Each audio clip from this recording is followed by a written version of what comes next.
Kakor Lantas Mabes Polri menggelar olah TKP di gerbang tol Ciawi 2, lokasi kecelakaan maut yang menewaskan 8 orang.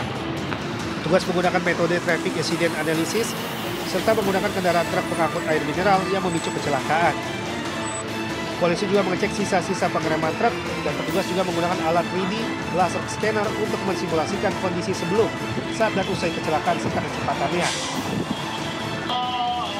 Di Rantas Polda Jabar juga meninjau langsung 7 kendaraan yang terlibat kecelakaan beruntun ini, seperti 1 truk tronton dan 3 kendaraan yang terbakar. Kendaraan-kendaraan itu dikumpulkan di unit Laka PJR Tol Jagorawi. Sementara itu 1 gardu gerbang tol Ciawi 2 yang rusak parah akibat kecelakaan masih ditutup.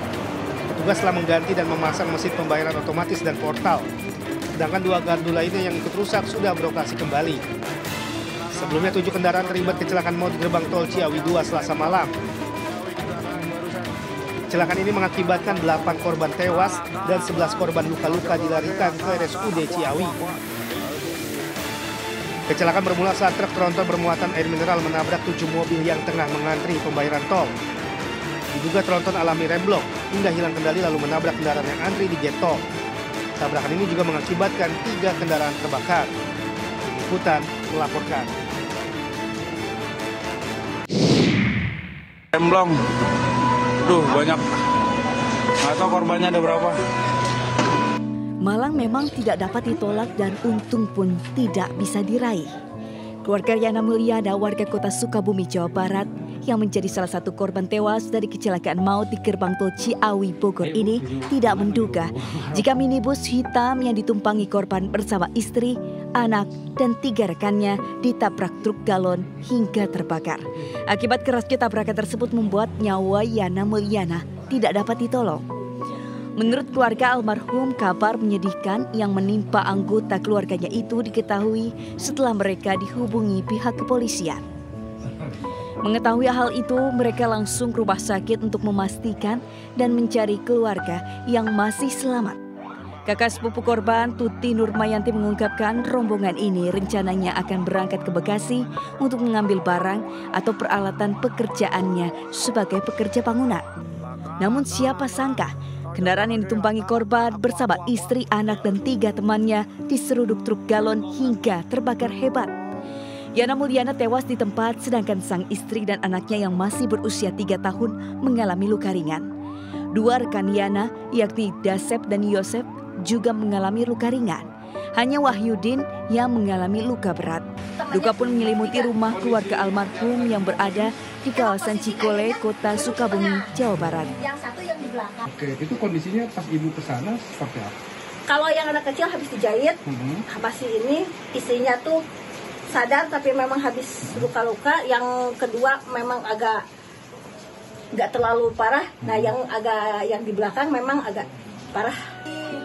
Hingga sore kemarin, keluarga Yana Mulyana masih menunggu kedatangan jenazah almarhum serta seluruh korban yang selamat. Seluruh korban masih berada di Rumah Sakit Umum Daerah Ciawi Bogor. Dari Sukabumi, Jawa Barat, Budi Anyus melaporkan.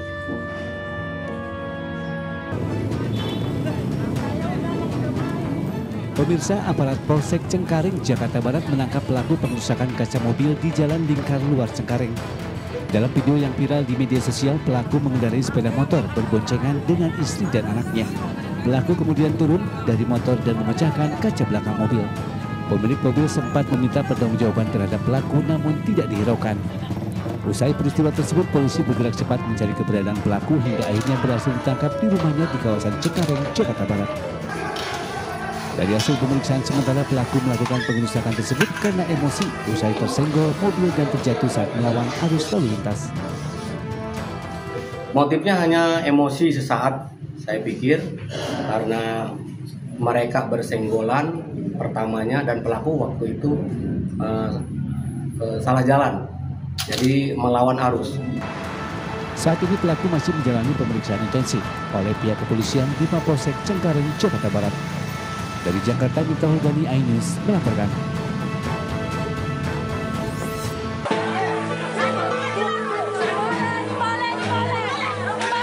Eksekusi pembongkaran puluhan bangunan rumah di Kelurahan Girian Indah, Kota Bitung berlangsung ricuh. Para ibu-ibu ini nekat menghadang alat berat masuk dengan berbagai cara. bahkan beberapa di antaranya jatuh pingsan karena histeris.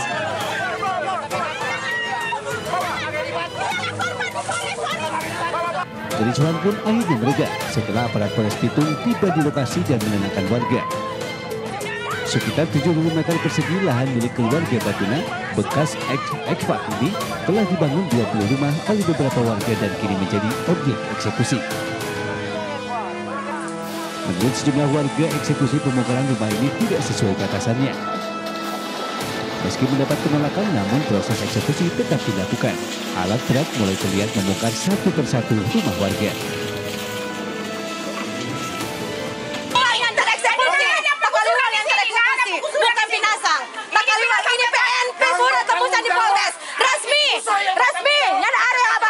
Berdasarkan putusan yang telah berkekuatan hukum tetap. Demikian menjadi perhatian untuk kita semua, khususnya para termohon eksekusi. Proses eksekusi dijaga ketat oleh ratusan personel gabungan dari Polres Bitung dan Satpol PP Pemkot Bitung.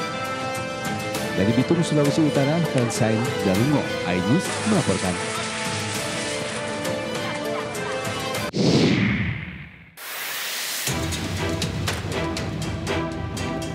KPK menggeledah rumah Ketua Umum Pemuda Pancasila Yakto Suryo Subarto terkait dugaan tindak pidana pencucian uang (TPPU) yang menjerat Bupati Kutai Kertanegara Rita Widiasari. Rumah yang digeledah berlokasi di Jagakarsa, Jakarta Selatan. Penyidik KPK menyita 11 mobil serta dokumen, barang bukti elektronik dan uang rupiah. Rita Widiasari diduga menerima gratifikasi dari pengusaha tambang batubara di Kabupaten Kutai Kertanegara.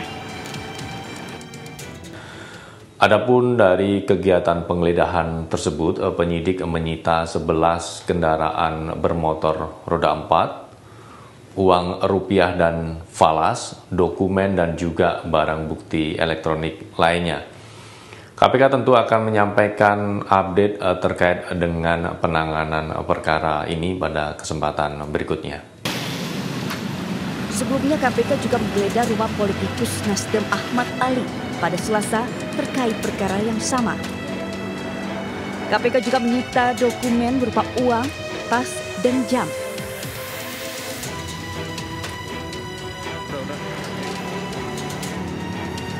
KPK menyidik perkara dugaan TPPU dengan tersangka Bupati Kutai Kertanegara tahun 2010-2015 Rita Widiasari. KPK menyita 91 kendaraan dan sejumlah barang bukti lain, termasuk tanah ribuan meter dan 30 jam mewah. Tim Liputan iNews melaporkan.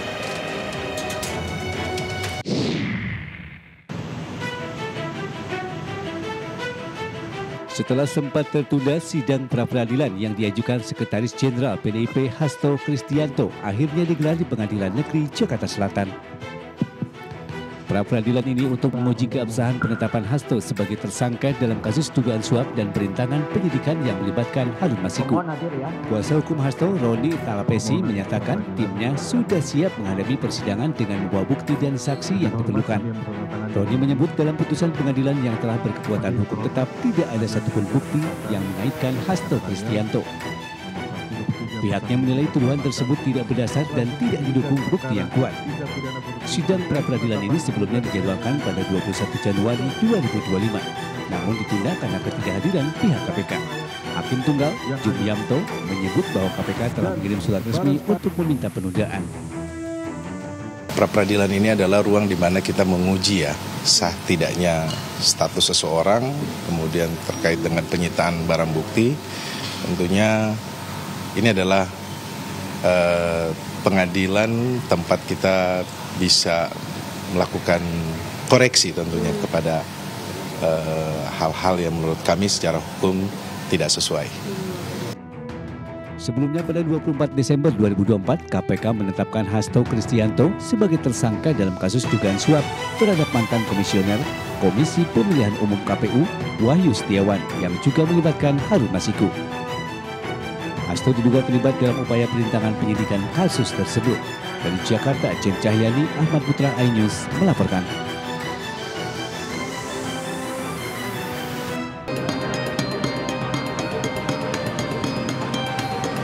Antrian panjang warga masih terlihat di pangkalan gas LPG di Jalan Cegeraya, Pondok Aren, Tangerang Selatan, Banten. Warga terpaksa mengantri gas di pangkalan resmi karena kosongnya ketersediaan gas di tingkat pengecer dan warung kelontong. Meski pemerintah telah mengizinkan pedagang kembali menjual gas eceran, namun fakta di lapangan, warga masih sulit mendapatkan gas 3 kg. Ya karena punya saya kosong, buat masak gitu, maksudnya gasnya karena kosong semua di rumah gitu. Iya, nggak ada persediaan di warung-warung. Masih kosong atau gimana? Iya, masih kosong. Oh, makanya Ibu antri nih? Iya, makanya saya ikut antri kalau di sini. Kalau dari kemana-mana ada muter-muter, kata ada antrian, saya ngantri di pondok. Sementara itu warga pun berharap kepada Presiden Prabowo Subianto untuk menambah pasokan gas LPG bagi tingkat pengecer atau warung kelontong dan pangkalan resmi agar masyarakat tidak terbebani setiap harinya. Di lokasi yang berbeda, Wakil Presiden Republik Indonesia Gibran Rakabuming Raka meninjau salah satu agen atau pangkalan gas LPG 3 kg di kawasan Manggarai, Jakarta Selatan. Kedatangan Gibran untuk mengecek ketersediaan LPG 3 kg setelah Presiden menginstruksikan bahwa pengecer boleh kembali menjual gas melon. Setibanya di lokasi pangkalan gas, Gibran melihat langsung warga yang tengah mengantri gas LPG 3 kg. Namun saat kedatangannya, antrean di pangkalan gas saat itu tidak terlalu panjang. Gibran juga mengajak beberapa warga berbincang terkait ketersediaan gas 3 kg yang belakangan sempat langka. Dari Tangerang, Banten, dan Jakarta, Tim Liputan melaporkan.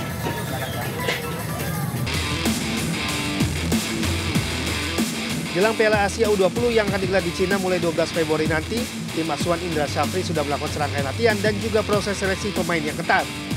Ya, mayoritas pemain Garuda Muda ini dalam kondisi bugar alias fit. Artinya skuad Garuda dipastikan siap berlaga di Piala Asia U20. Timnas Indonesia ini masuk dalam grup C bersama Uzbekistan, Iran, dan Yaman. Hal ini pun tak mudah bagi skuad Garuda Muda untuk lolos dari fase grup.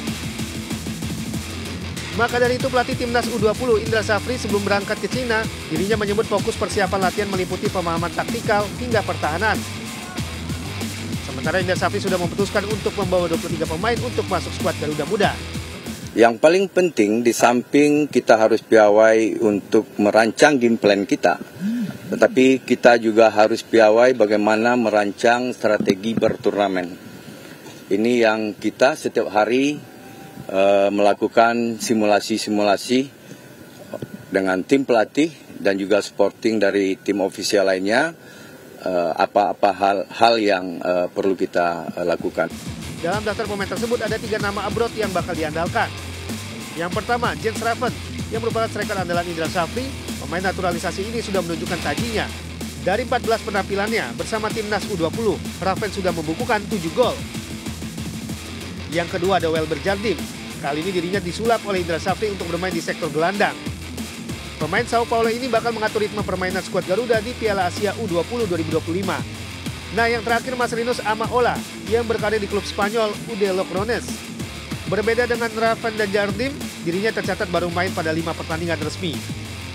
Meski begitu, Amaola tetap menampilkan performa terbaiknya saat membela Timnas Indonesia U20. Ya, mari sama-sama kita doakan supaya skuad Garuda Muda bisa meraih hasil positif dalam ajang Piala Asia U20 yang digelar di Cina.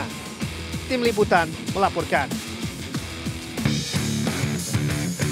Berikut nama-nama pemain Timnas Indonesia U20 pilihan Indra Syafri yang sudah masuk skuad final untuk Piala Asia U20 2025 di Cina. Total ada 23 pemain yang bakal tampil dalam ajang tersebut. Indonesia sendiri berada di grup C bersama tim Uzbekistan, Iran, dan Yaman. Lini kiper ada 3 pemain, lini belakang ada 9 pemain, lini tengah ada 5 pemain, dan lini depan ada 6 pemain.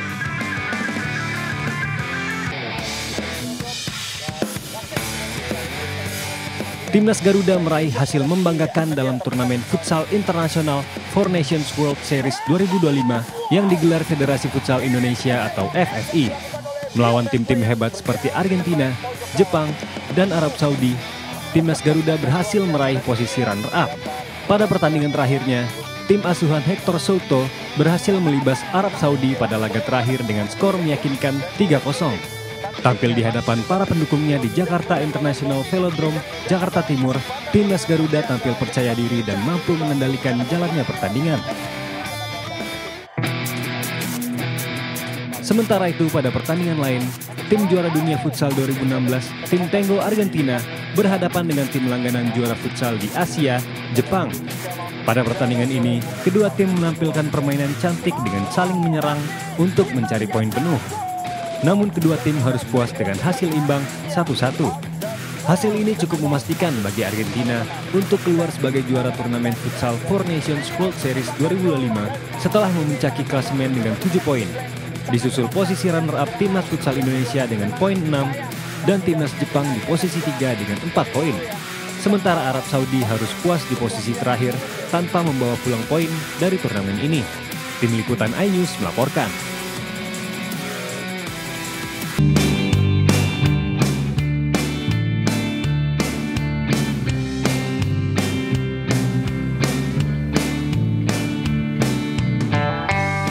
Halo pemirsa, kembali lagi bersama saya Robin Food. Kali ini saya lagi ada di Matraman Timur. Saya lagi mau cari makanan-makanan yang ada di pinggir jalan nih. Karena saya penasaran, banyak orang makan di pinggir jalan, nggak ada tenda, cuma modal bangku aja tuh gimana rasanya? Kira-kira kita mau makan apa ya? Penasaran? Ikutin saya terus.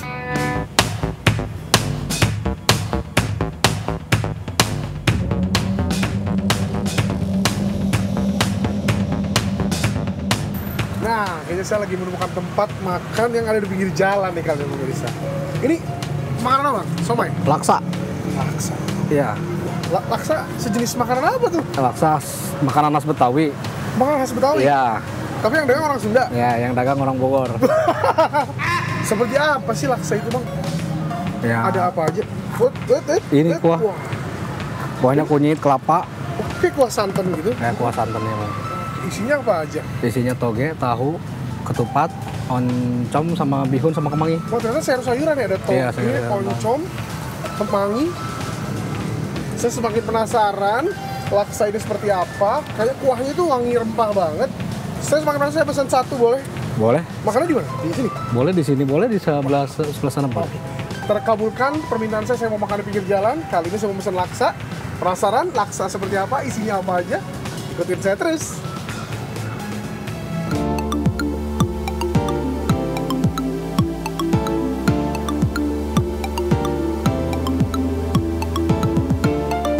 Wah, oke, terima kasih. Wah, ini dia pemirsa. Oke, laksanya sudah saya pegang. Lihat, wah ini bumbunya kental banget pemirsa. Lihat, dominan kelapanya ya di sini ya. Dan kunyitnya, ternyata ada lontongnya di dalam. Saya baru merasakan kali ini. Makan di pinggir jalan yang atapnya langsung langit ya pemirsa. Kita aduk dulu, kata abangnya harus diaduk dulu. Mantep.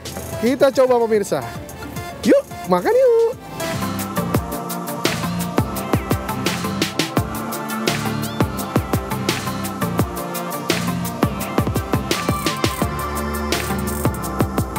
Ternyata isinya ada tahu pemirsa. Kuahnya tuh enak banget loh. Karena dia dominan kelapa, jadi wangi ya makanannya ya. Wah, mantep. Ini enak banget ya. Ini cocol juga kerupuknya.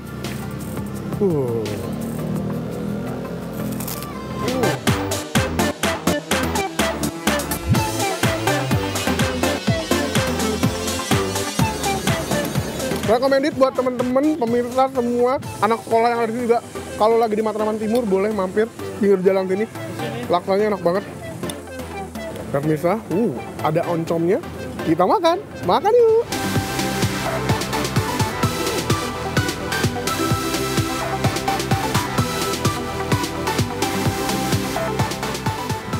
Enak, pakai banget. Apa memang makanan di mulutnya cuma dua, antara enak dan gak enak. Dan ini tuh enak.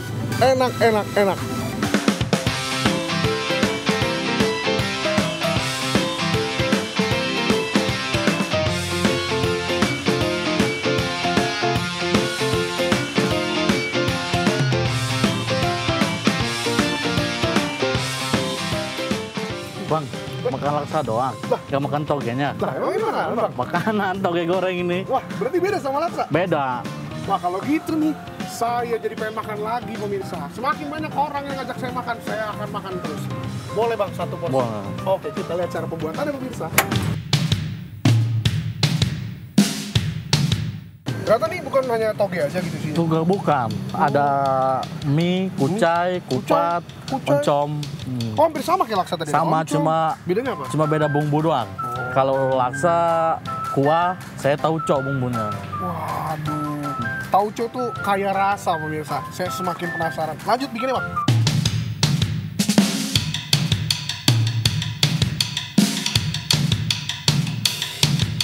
Coba boleh saya cuma dulu. Wah. Ternyata saya juga bisa nih jadi pedagang gini nih pemirsa nih. Ah, tapi nanti abangnya jadi saya bingung.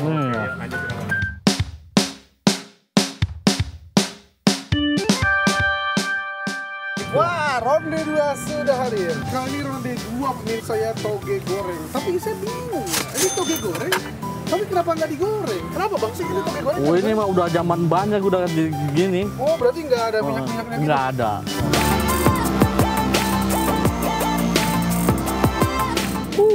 Kita lihat, wah hampir sama ya, tapi bedanya ini pakai mie kuning nih. Tadi laksa pakai bihun ya pemirsa. Dan ini bumbunya nggak ada kuah-kuah kelapa tadi, hanya ditaburi oleh tauco. Maaf, saya saking nafsunya nih. Kita coba suapan pertamanya dari lontongnya dulu ya. Yuk, makan yuk.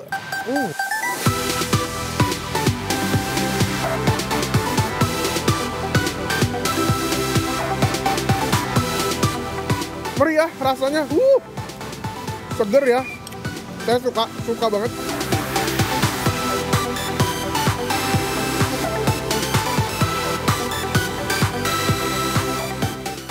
Rasa tauconya tuh autentik banget, pecah gitu di mulut. Saya lanjut lagi.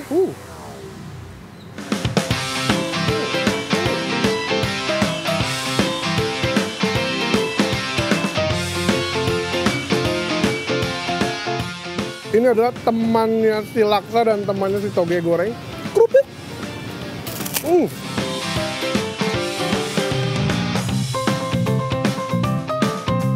Bumbunya kental banget pemirsa. Yang enak, menurut saya enak ya pemirsa, boleh main-main ke sini ke Matraman Timur, ada di dekat taman gitu. Untuk nikmatin makanan ini. Makan yuk.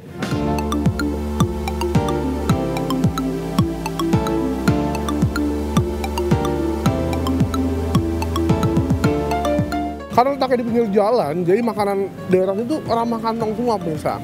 Toge goreng ini satu porsinya cuma 13.000, laksa 13.000 rupiah. Jadi cuma mengeluarkan uang 26.000 hari ini saya untuk makan makanan seenak ini di pinggir jalan. Semoga nggak ada abang-abang lagi nih yang nawarin saya makan. Nanti saya bisa beli lagi. Saya mau habisin dulu pemirsa, karena ini enak banget. Saya lanjut makan. Yuk, makan yuk.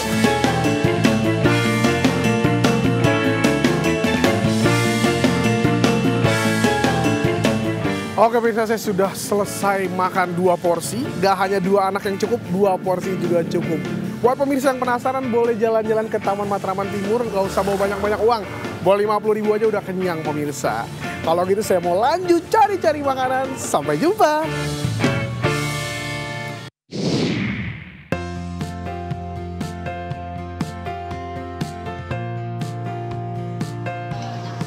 Ya ini dia asam-asam daging domba yang siap bikin perut keroncongan. Warna kuahnya yang merah kecoklatan dengan potongan daging domba empuk yang menggoda selera. Perpaduan asam segar, pedasnya pas dan gurih dari kaldu domba yang makin bikin susah berhenti makan. Rahasia kelezatannya ada di daging dombanya yang lebih lembut dan gak bau. Dipadu dengan bumbu pilihan seperti bawang merah, bawang putih, cabai merah, lengkuas, daun salam, dan tentu saja asam jawa yang bikin rasanya semakin nendang.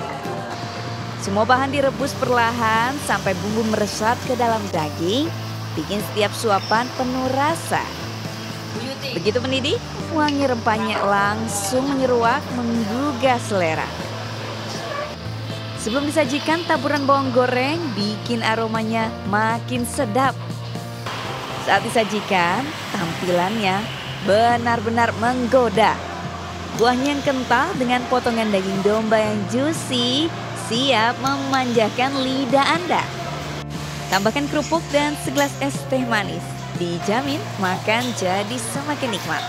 Enak, rasanya pas, kuahnya juga seger, sesuai sama cuacanya. Asam-asam itu mungkin masih jarang kalau untuk di Boyolali, Solo. Kemudian kita asam-asamnya itu asam-asam seger, ketul-ketul seger. Jadi cocok buat di Boyolali kan udaranya agak dingin Jadi memang disesuaikan supaya anget-anget, agak kecut, agak pedas gitu. Nah soal harga, gak usah khawatir. Satu porsi asam-asam daging domba hanya Rp28.000. Buat pemirsa yang suka kuliner unik dan lezat, asam-asam daging domba ini wajib masuk bucket list. Rasa asam, pedas, dan gurihnya benar-benar bikin nagih. Dari Boyolali, Jawa Tengah, Tatar Hamanta News melaporkan.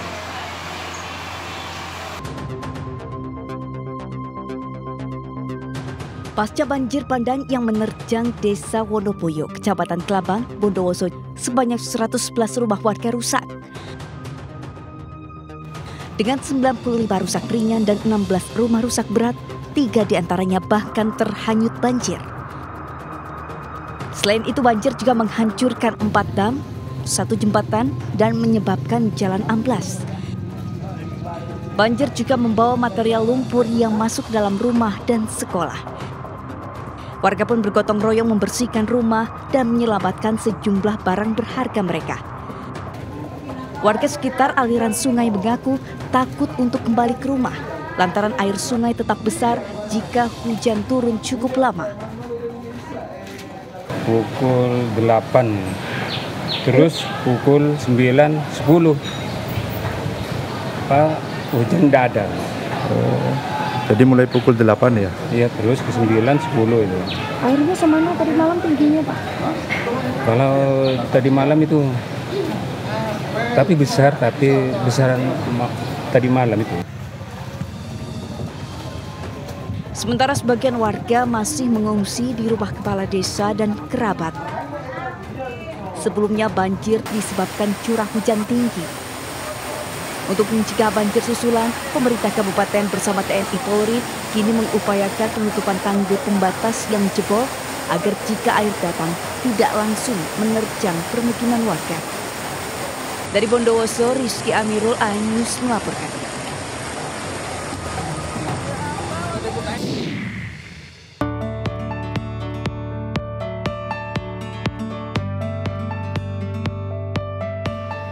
Tampilannya yang menawan dengan ikan segar dan kaya rempah menimbulkan aroma yang tentu membangkitkan selera makan. Ya inilah lempah kuning yang rasanya asam, pedas, serta gurih.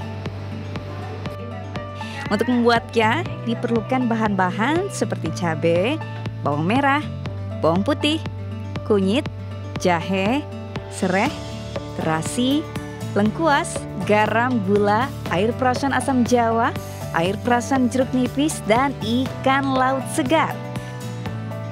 Untuk ikannya, bisa menggunakan ikan tenggiri, kakap, atau senangin. Selanjutnya bumbu-bumbu rempah dihaluskan dan dimasukkan ke air yang sudah mendidih, lalu aduk-aduk agar bumbunya merata. Setelahnya masukkan ikan yang sudah dibersihkan dan dilumuri dengan air jeruk ke dalam panci. Kemudian masukkan air asam jawa dan tunggu sekitar 15 menit agar kuah dan ikannya matang. Lempah kuning pun siap disantap dengan tambahan daun bawang, cabai, dan nanas segar. Enak ya? Enak, pedas. Rempah-rempahnya terasa atau seperti apa? Bumbunya terasa, kental, terus juga pedas, asam manisnya pas. Biasanya kita makan sama siapa di sini? Sama teman, kadang sama keluarga, kadang sama anak-anak. Udah langganan sih. Untuk bisa makan lempah kuning, pengunjung perlu merogoh kocek Rp65.000 per porsi. Pelanggan baru itu datang carinya lempah kuning karena mau cobain lempah kuning. Nah, dan biasanya mereka juga lebih suka lempah kuning itu karena dia lebih banyak bumbu, lebih beraroma, lebih segar, lebih pedas.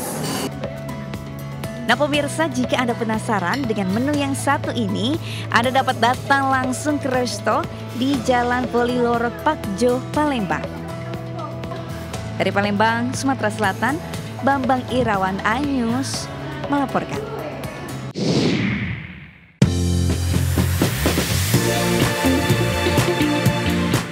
Informasi tadi sekaligus menandai akhir jumpa kita hari ini.